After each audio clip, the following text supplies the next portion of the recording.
तेरा कलाम रहेगा कायम पहाड़ जब ना रहे खुदाया, तेरे मुंह की एक बात भी टलेगी ना चाहे कुछ भी हो।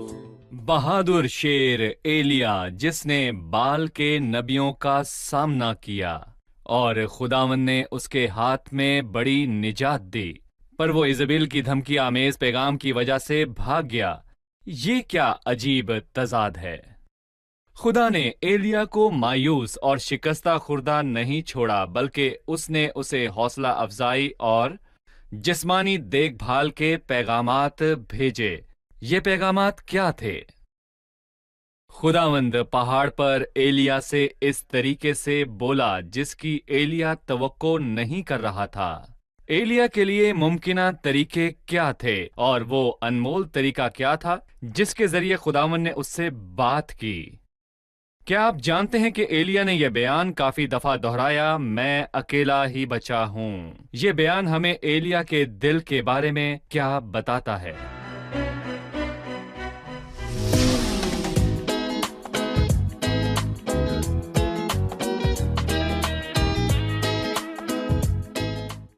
अजीज नाजरीन, मैं अयाद ज़रीफ आप सब देखने वालों को हमारे रोज के बाइबली मुतालियाती प्रोग्राम की नई किस्त में खुशामदीद कहता हूं। इस प्रोग्राम में हम बाइबल मुकद्दस की तमाम किताबों का मुतालिया पेश कर रहे हैं। अपने मुताले में हम सलातीन की पहली किताब के 19 और 20वें बाब पर पहुंच चुके हैं, जो पुराने अहद नामे की तारीखी किताबों में से एक है। गुज़िश्ता किस्त में हमने एलिया को कोहे किरमिल के पहाड़ पर देखा, जब उसने बाल के नबियों का सामना किया और सब पे ये अयां हो गया कि खुदावंद ही खुदा है, और उसने अपनी मौजूदगी और ताकत को साबित किया जब उसने एलिया की दुआ का जवाब आग से दिया और उसने मज़बा पर मौजूद सोख्तनी कुर्बानी और पानी को भस्म कर दिया और एलिया ने बाल के नबियों को मार डाला। लेकिन आज की किस्त में हम एलिया को भागते हुए, खौफजदा और छुपते हुए देखेंगे जब इजबेल ने एक छोटे पैगाम से धमकी दी। लिहाजा इसके बाद क्या हुआ, आज की किस्त में हम यही जानेंगे। लेकिन उससे पहले मैं खुदा के खादमीन को जो स्टूडियो में मौजूद है खुशामदीद कहूंगा। डॉक्टर एहसान, खुशामदीद। बहुत शुक्रिया भाई अमीन, खुशामदीद। जी, बहुत आपको शुक्रिया। देखकर अच्छा लगा। इसके साथ ही मैं स्टूडियो में आए दीगर मेहमानों को भी खुशामदीद कहूंगा। भाई अमीन, मैं चाहूंगा कि आप हमें 19वें बाब में मौजूद एलिया के रवैये के बारे में बुनियादी ख्याल फराहम करें। दर हकीकत हम 19वें बाब में एलिया के रवैये में नाकामी और कमजोरी को देखते हैं।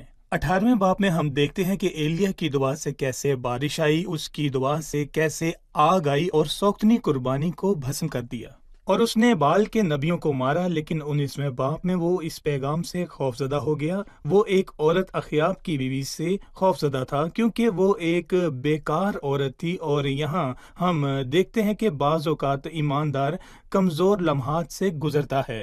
बाज़ औक़ात ऐसे दिन होते हैं जब कुव्वत बुलंद तरीन सतह पर होती है, और बाज़ औक़ात मैं कमज़ोरी के लम्हात में सबसे पस्त होता हूँ। लेकिन मैं ये देखता हूँ कि खुदावंद बहुत वफादार है। वो अपने खादिम के ध्यान कैसे रखता है, और कैसे जब एलिया ने अपने लिए मौत मांगी और कहा, ए खुदावंद मेरी जान को ले ले, क्योंकि मैं अपने बाप दादा से बेहतर नहीं हूँ। हम देखते हैं कि एक फरिश्ता आया और उसने उसे छुआ और उसे कहा, उठ और खा।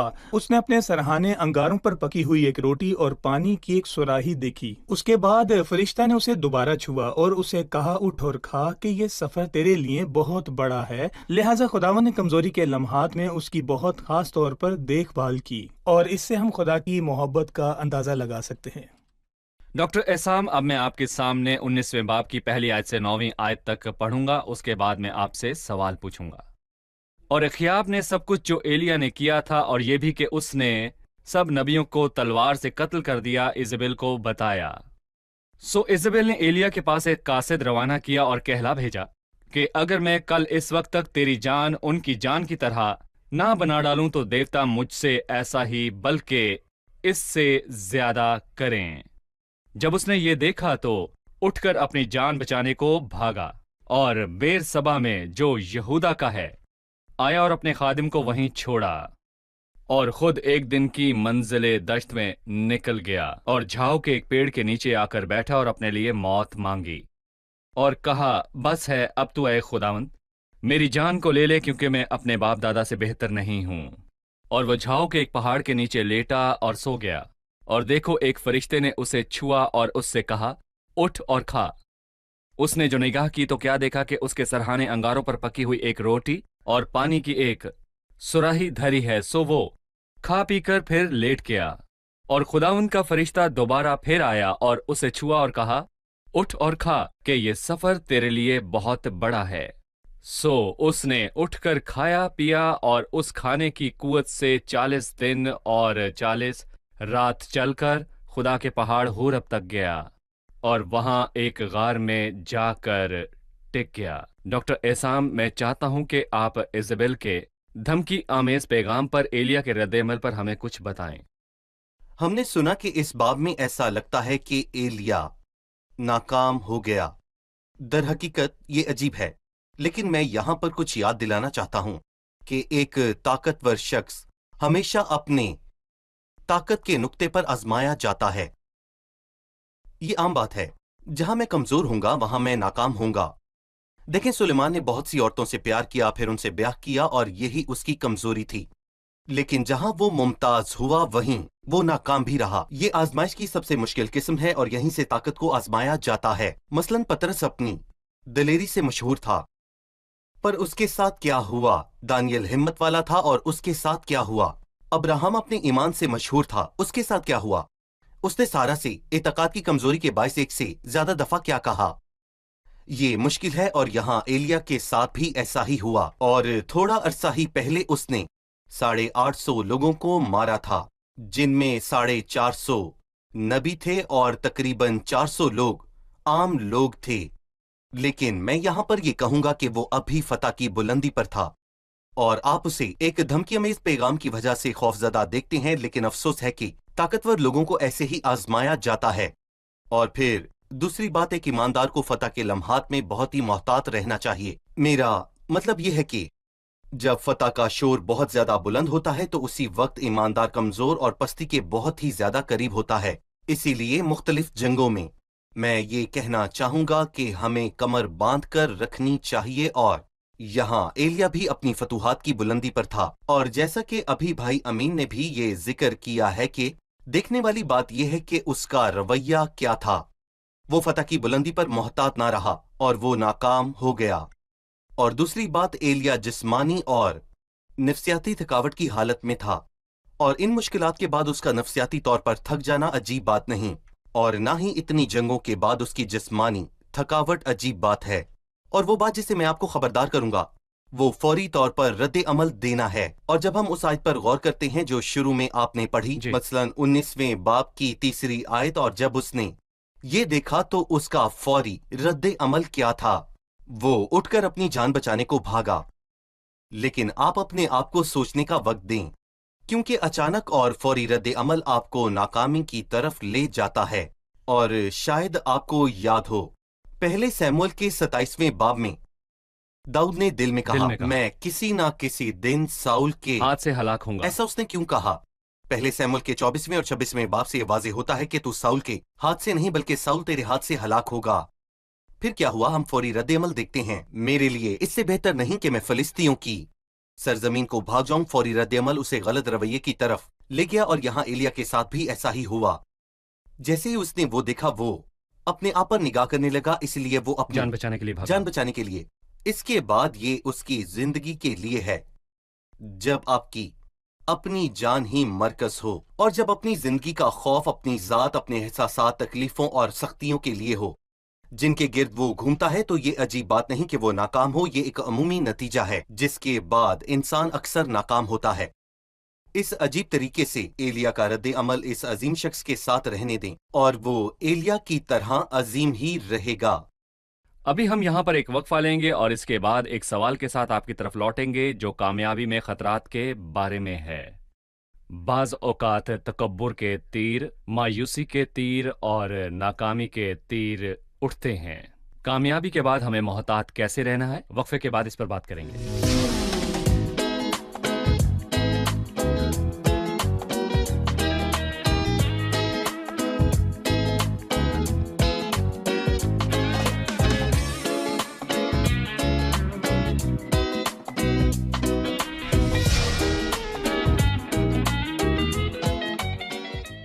अजीज नाजरीन, हम वक्फे से वापस आ चुके हैं ताकि अपने मुताले को जारी रख सकें।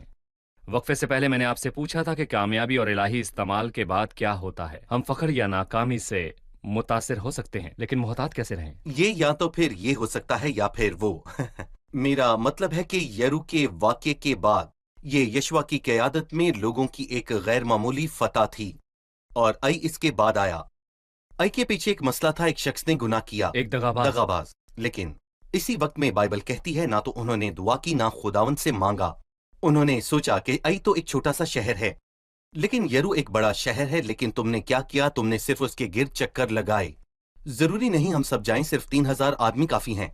इससे क्या मुराद है? उस झूठ ने उन्हें मुतासिर किया। उन्हें लगा कि वो बहुत है, लेकिन वो नहीं जानते थे कि फतह खुदा से मुंसलिक है। और नतीजा क्या निकला? नाकामी। देखिए, मुझे गरूर की एक और मिसाल याद है। जब पतरस पर बाप ने ये जबरदस्त बात अयां की कि तू जिंदा खुदा का बेटा मसीह है, मेरा ख्याल है ये बुलंदी है। और मसीह ने कहा, मुबारक है तू शमाउन बरयूना, क्योंकि ये बात गोश्त और खून ने बल्कि नहीं। मेरे बाप ने जो आसमान पर है तुझ पर जाहिर की है। और देखें कि इसके फौरन बाद जब खुदावन ने सलीब और मौत के बारे में बात की और कहा कि मुझे फलां शख्स धोखा देगा, तो बाइबल शदीद बयान देती है कि पतरस ने खुदावन की बात को एक तरफ कर दिया और उसे मलामत करने लगा। अरे ये क्या है, तुम दूर चले गए हो। ये मुकाशफा बाप की तरफ से आया, लिहाजा खुदावन ने उससे कहा, मेरे सामने से दूर हो ऐ शैतान, मेरे सामने से दूर हो, तू मेरे लिए ठोकर का बाइस है। और बहुत सारे वाकयात से ये वाज़ेह होता है कि हम फख्र का शिकार हैं। फख्र हमारी नजरें खुदाम से हटाता है। ये खतरनाक बात है, और इससे पहले कि हम इसे बढ़ावा दें, हमारी आंखें खुदावन से दूर हो चुकी हैं। हम जो करते हैं वो हम देखते हैं, और हम देखते हैं कि हम कहां पर पहुंचे हैं। जैसे पतरस पानी पर चल रहा था, लेकिन जैसे ही हमारी नजरें खुदावन से हटती हैं तो कुछ भी होना मुमकिन है। एलिया के साथ जो हुआ ये जाहिर करता है कि एक बड़ी फतह के बाद एक बड़ी नाकामी हुई, और इसी तरह हम बड़े कारनामों के बाद नाकामी के करीब हो जाते हैं। सही।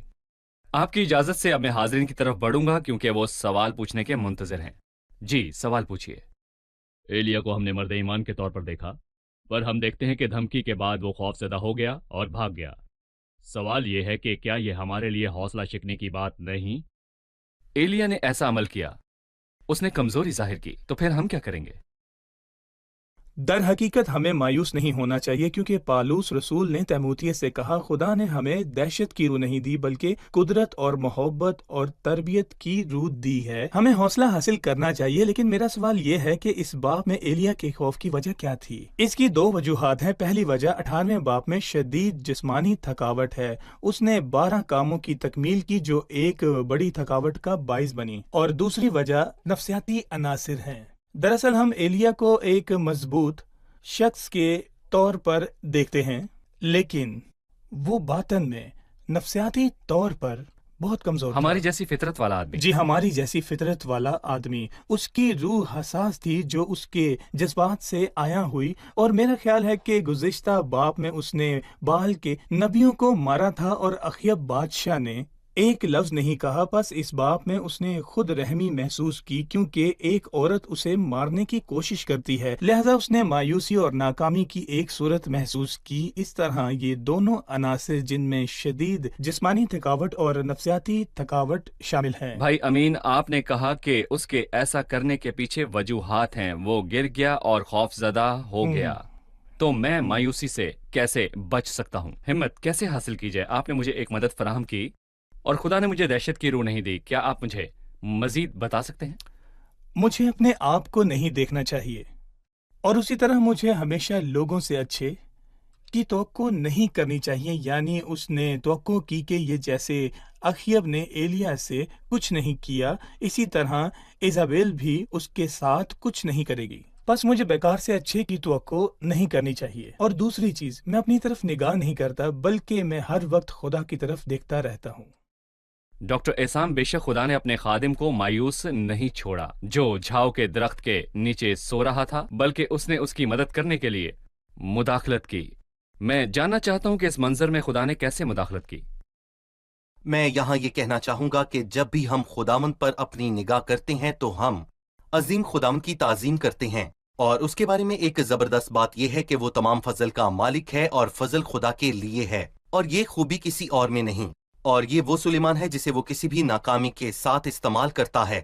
آپ نے دیکھا کہ وہ ان مراحل سے گزرا جن کے بارے میں ہم نے بات کی، اور پھر وہ جھاؤ کے درخت کے نیچے بیٹھ گیا، اور پھر اس نے بیابان میں موت مانگی، جو کہ سچ میں ایک عجیب بات ہے۔ کیوں؟ کیونکہ میں اپنے باپ دادا سے بہتر نہیں ہوں۔ ہم نے اس کے باپ دادا کے بارے میں کہاں سنا؟ 17ویں باب میں جب ایلیا ظاہر ہوا تو ہم اس کے باپ دادا سے واقف نہیں تھے، لیکن خداوند زندہ ہے اور وہ خداوند سے منسوب ہے۔ گویا اس نے خود کو الگ کر لیا۔ میں تجھ سے منسوب تھا، میں دوبارہ اپنے باپ دادا کی طرف لوٹوں گا۔ وہ مر گئے اور میں بھی ان کی طرح ہی مر جاؤں گا۔ پس پرانی یادیں واپس آ رہی ہیں اور وہ خود کو خداوند سے الگ کر رہا ہے۔ اور خداوند کا رویہ کیا تھا؟ مجھے 2 آیات یاد آ رہی ہیں۔ پہلی، زبور 56 میں کچھ یوں لکھا ہے، تو میری آوارگی کا حساب رکھتا ہے، تیری نگاہ مجھ پر ہے۔ وہ مجھے مارنے اور ختم کرنے کے لیے میری آوارگی کو نہیں دیکھ رہا، بلکہ وہ میری آوارگی پر اس لیے نگاہ رکھے ہوئے ہے کہ میں پیار سے کب اپنے خداوند کے پاس واپس لوٹوں گا۔ اور دوسری آیت زبور 139 میں ہے، میں تیری روح سے بچ کر کہاں جاؤں گا، تیری حضوری سے کدھر بھاگوں گا۔ اور وہ خداوند سے کہتا ہے، تو نے مجھے آگے پیچھے سے گھیرے رکھا ہے۔ مطلب یہ نہیں کہ تو نے مجھے محدود کر دیا ہے، وہ ماں کی طرح ہے، وہ چیزوں کو بستر پر رکھ وہ رہی اسے ہے تاکہ اس گھیر کا لیتی ہے۔ بیٹا یہاں سے نیچے نہ گر جائے۔ اور یہ اس شخص کے لیے خداوند کے احساسات ہیں جو خود کو چھوٹا سمجھتا ہے، اور یہ نا امیدیوں کے لیے خداوند کے احساسات بھی ہیں، جیسا کہ آپ نے اس حوالے میں پڑھا کہ پھر کیا ہوا۔ ایک فرشتے نے اسے چھوا اور کہا، اٹھ اور کھا۔ وہ اس کے لیے کھانا لایا، خداوند جانتا ہے۔ پھر دوبارہ وہ اٹھا اور کھایا، اور اسے چھوا اور کہا، اٹھ اور کھا۔ اور یہاں مجھے 2 باتیں یاد آتی ہیں۔ جب مسیح زمین پر تھا تو کیا آپ کو یاد ہے کہ اس نے یوحنا کے 21ویں باب میں اپنے شاگردوں کے ساتھ کیا کیا؟ جب پترس نے کہا کہ میں مچھلی کے شکار کو جاتا ہوں، اور انہوں نے کہا کہ ہم بھی تیرے ساتھ چلتے ہیں، اور یہ بیان کہ میں اپنے باپ دادا سے بہتر نہیں ہوں۔ لیکن مسیح جو تھکاوٹ سے واقف تھا اور سمندر جو ان کے لیے بند تھا، اس نے ان کے لیے ساحل پر کھانا بنایا۔ وہ جانتا تھا کہ تھکاوٹ میں اس کی ضرورت ہے، بس اس نے مدد فراہم کی۔ دوسری چیز یہ کہ مدد 2 دفعہ فراہم کی گئی، کیونکہ مصیبت کے وقت ہم سبھی کو فضل پر فضل کی شدید ضرورت محسوس ہوتی ہے، اور اسی لیے خداوند نے 1 سے زیادہ مرتبہ اسے مدد فراہم کی۔ اور جب خداوند کسی کو واپس لے آنے کا فیصلہ کر لیتا ہے تو کوئی بھی اسے روک نہیں سکتا۔ جو شخص مایوس تھا، اس کے ساتھ خدا نے آخر میں کیا کیا تھا؟ اسے خداوند نے استعمال کیا۔ بھائی امین اس کے بعد 10ویں آیت سے شروع کرتے ہوئے خداوند ایلیا پر ظاہر ہوا اور اس سے غیر متوقع انداز میں بات کی۔ ہم وقفے کے بعد جانیں گے کہ وہ کون سے طریقے تھے جن کی ایلیا کو توقع تھی کہ ان کے ذریعے خدا مجھ سے بات کرے گا، اور وقفے کے بعد جانیں گے کہ خدا نے اس سے کیسے بات کی۔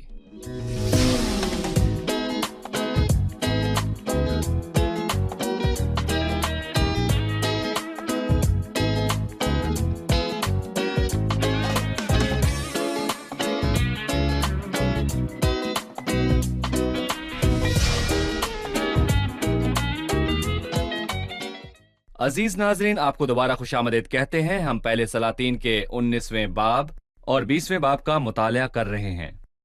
بھائی میں نے ان طریقوں کے بارے میں پوچھا تھا جن کی ایلیا توقع کر رہا تھا کہ خداون ان کے ذریعے اس سے بات کرے گا، اور اس کے ساتھ بات کرنے کا واحد طریقہ کیا تھا؟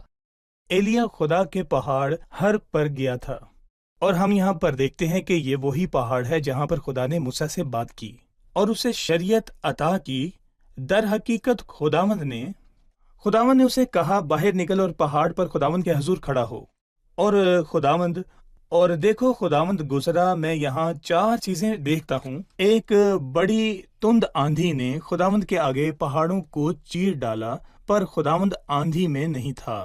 اس کے بعد ایک زلزلہ آیا، پر خداوند زلزلے میں بھی نہیں تھا۔ یہی کچھ کوہ سینا پر ہوا۔ خدا کے پہاڑ ہر پر جب شریعت دی گئی، لیکن ان تینوں کے ذریعہ خدا نہیں بولا۔ لیکن ہم یہاں ایک چوتھی چیز دیکھتے ہیں، اور آگ کے بعد ایک دبی ہوئی ہلکی سی آواز آئی۔ یہاں میں کہہ سکتا ہوں کہ یہ فضل اور آواز ہے۔ تمام فضل کا مالک ایلیا سے بڑے فضل کے ساتھ بات کرنا چاہتا ہے۔ ایک دبی ہوئی ہلکی آواز۔ اس کے علاوہ میں کچھ اور بھی کہہ سکتا ہوں کہ تمام فضل کا مالک ایلیا سے بڑے فضل کے ساتھ بات کرنا چاہتا ہے۔ اور اس کے علاوہ میں کچھ اور بھی یہاں پر کہہ سکتا ہوں کہ خدا اپنے کام عظیم طور پر خاموشی سے کر سکتا ہے، ایک دبی ہوئی ہلکی آواز سے، جیسے کہ بہت بڑے دروازے چھوٹے چھوٹے قبضوں پر حرکت کرتے ہیں اور چھوٹی چھوٹی چابیوں سے کھلتے ہیں۔ جی، چھوٹی چھوٹی چابیوں سے کھلتے ہیں۔ بس بڑی چیزیں لیکن خاموشی سے سر انجام دی گئیں، یہ خدا کا طریقہ ہے۔ وہ پرسکون انداز میں اور بڑی مہربانی سے عظیم چیزیں کرتا ہے۔ اب وقت ہے کہ حاضرین سے سوال لیا جائے۔ جی، سوال پوچھیے۔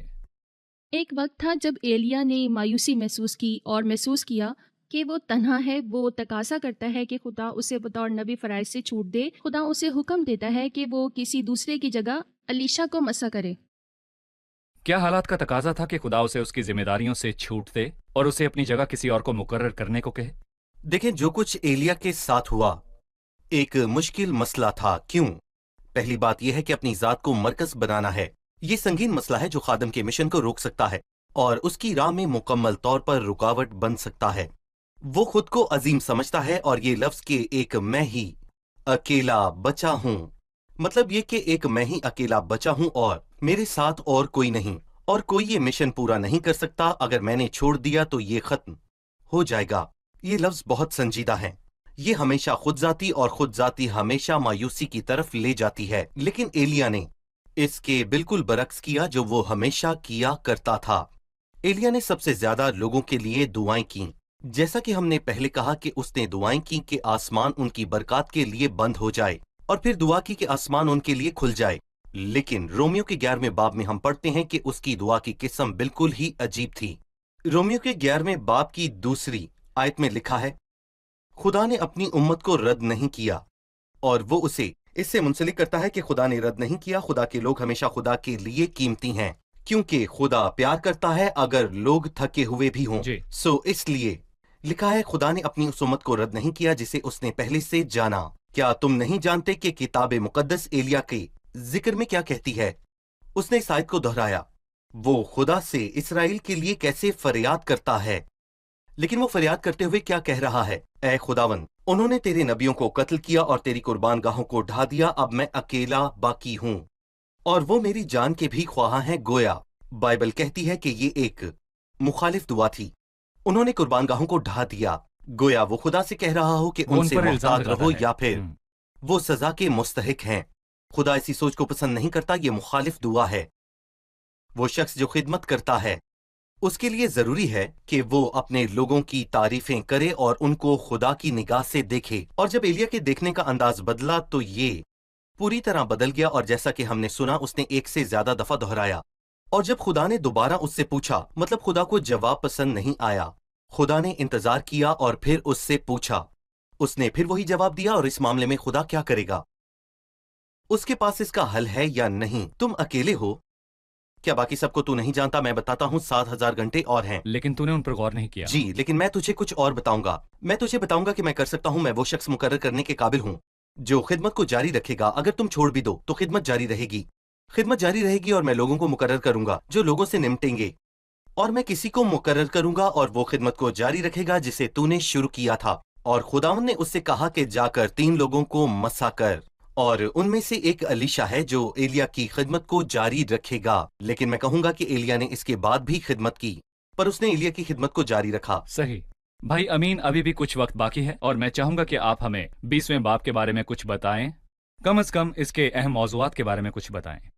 20ویں باب میں ہم دیکھتے ہیں کہ خداوند نے لوگوں یعنی اسرائیل پر اپنے آپ کو ظاہر کیا، اگرچہ اخیب بادشاہ بدکار تھا اور لوگ ابھی بھی بدی میں رہ رہے تھے، لیکن خداوند نے لوگوں پر خود کو ظاہر کیا۔ ارام کا بادشاہ بن ہدد اسرائیل کے لوگوں سے لڑنے کو آیا اور اخیب سے سب کچھ لے لیا، لیکن ایک نبی اخیب کے پاس آیا اور کہا، کیا تو نے اس بڑے ہجوم کو دیکھ لیا؟ میں آج ہی اسے تیرے ہاتھ میں کر دوں گا اور تو جان لے گا کہ میں ہی खुदावंद हूँ। गुज़िश्ता बाप में खुदावंद ने खुद को आग के जरिए जाहिर किया जो नाजिल हुई और सोख्तनी कुर्बानी को भस्म कर दिया। इस बाप में खुदावंद ने खुद को जाहिर किया और अखीब ने आराम के बादशाह को शिकस्त दी। इसके बाद आराम का बादशाह आया और कहा, उनका खुदा पहाड़ी खुदा है, इसलिए वो हम पर गालिब आए हैं, लेकिन हमको उनके साथ मैदान में लड़ने दे तो जरूर हम उन पर गालिब होंगे। खुदा का बंदा इजराइल के बादशाह के पास गया और उससे कहा, चुनाचा अरामियों ने यूं कहा है कि खुदावंद पहाड़ी खुदा है